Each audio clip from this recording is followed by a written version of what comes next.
เมื่อวานได้มีโอกาสไปทำบุญงานวันเกิดหลวงพ่อสายทองที่วัดป่าห้วยกลุ่มนะครับ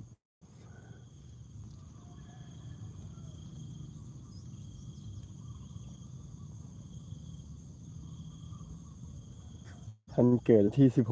16ไม่ต้องบอกนะครับลูกศิษย์ลูกหานี่แบบ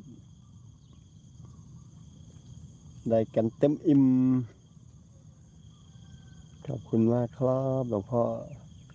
ผมก็ได้ใบหนึ่ง